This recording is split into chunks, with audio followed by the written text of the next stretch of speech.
Hey, what's up guys? Welcome back once again to Chris Aquariums. My name is Chris and this week I'm going to take you for a rundown and an update on the saltwater tank. So let's get started.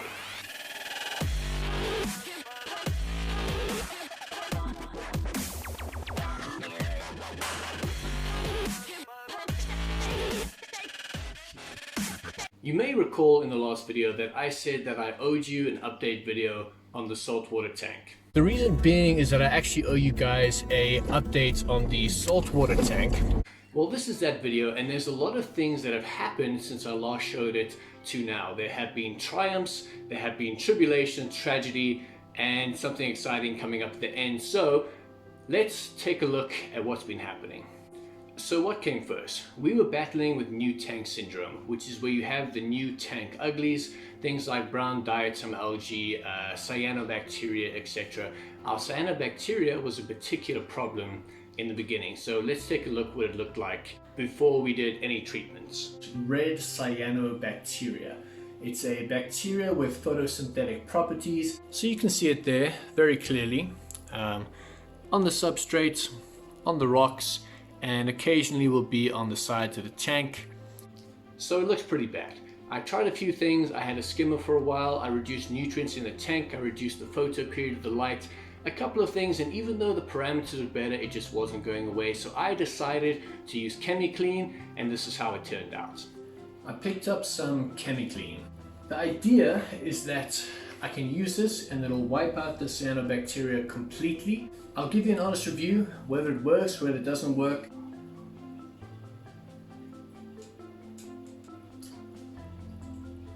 Day one, and it's not a huge amount of difference. So this is at 5 days after adding the ChemiClean, and it definitely looks better. The ChemiClean worked. It got everything gone from the tank, and since then I haven't had a single problem. All the parameters are in check. The last traces have gone, and I haven't seen it since. After that, the tank was looking good, everything was in check, so we decided to slowly start adding corals and also adding some creatures.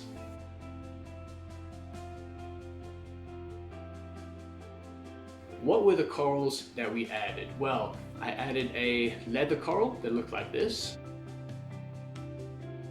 I added some gorgonia, which looks like this. I added 1 or 2 or 3 mushrooms. And then I added a favorite, one of my girlfriend's favorite, which is the pulsing xenia.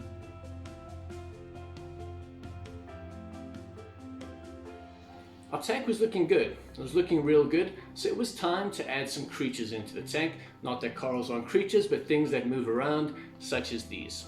So these are the Nasarius snails, and they're going to help with cleaning up the substrate.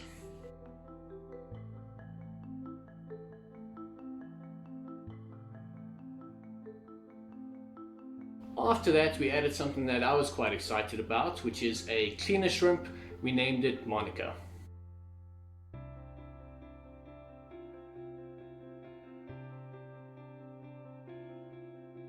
The tank was looking great for quite a while. We had our 2 clownfish, we had our cleaner shrimp, Nasarius snails. We had about 7 different corals, all was going well. But then, tragedy struck. So let me tell you about this tragedy. Here in South Africa, we are no strangers to power cuts. It happens every now and then, but they're quite short and few and far between, so we don't have any problems with our tanks. However, then came coronavirus. Now, because of people being booked off and teams being booked off, the city power department is very short on staff. And one day in the middle of winter, not too long ago, we had a power outage. Not just any power outage, a power outage that took 14 hours to repair.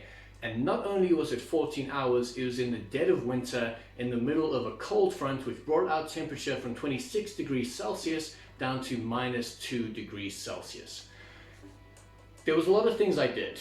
I tried to do my best. I tried to keep the tank warm. I even heated certain things using gas heat to try and keep the tank at a certain temperature. I was doing my best, but there was nothing that could be done at the end of the day. We were power out for 14 hours in the middle of winter in a cold front at -2 degrees Celsius, and my tank suffered. That day, try as I may, and everything that I did try up until about 2 o'clock in the morning to heat the tank, to keep in the heat, it wasn't good enough, and we lost a couple of things. So that day we lost 2 Nassarius snails, our cleaner shrimp, and one of the clownfish. I don't know how, I don't know why, but the other one survived and he's doing well. He's in the tank there right now. So that was a bit of a setback. It wasn't great. We recovered from it, and I have some things planned so that it doesn't happen in the future. But for now, let's take a look at the tank as it is. This is the tank right now. As you can see, it's not too bad. Our clownfish, who is a little miracle fish, is still going strong, and he's actually growing quite a bit, as slow as they do. Our pulsing xenia is still having a good time. The gorgonia has its polyps out at the moment. Our red bubble tip anemone was not happy. He used to be in this spot over here. When it got too cold, he jumped off. He made his way around the tank and finally settled over here. We're still trying to get him and the green star polyps a bit more acclimatized. They had a bit of a struggle, but they're on the way back. And 2 of our mushrooms made it. The very nice one, which I liked, didn't. However, that's the way it is. Here is our leather coral. Doing really well, actually. It's been growing quite a bit since I got it. So I'm quite happy with how this is actually progressing. And once it's in a new environment, maybe it'll do even better. One of the things I'm struggling with are these palithoas. It came with a bunch of algae on it, and I'm having a difficult time getting it off.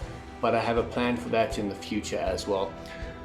So guys, we went through a tragedy, something unexpected that took its toll, but the tank is doing well.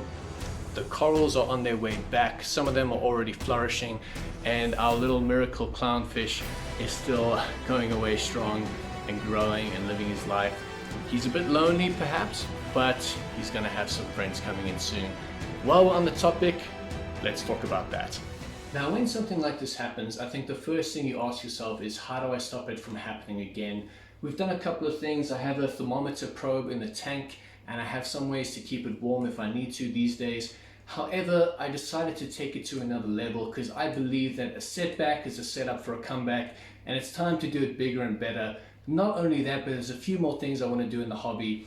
The saltwater marine bug has bit, and I want to take it to the next level. So the reason we haven't replaced the clownfish or anything yet is because we have something bigger and better coming along.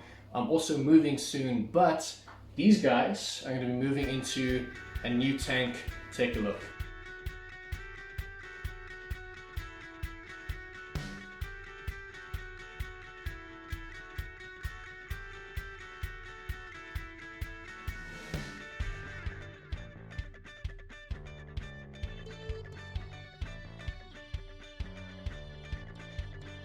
That tank is the Boyu 550 LT. It is a 128 liter saltwater tank with a sump in the back, including a skimmer, UV filter, LED lights, built-in heater, and a mechanical and biological filtration system.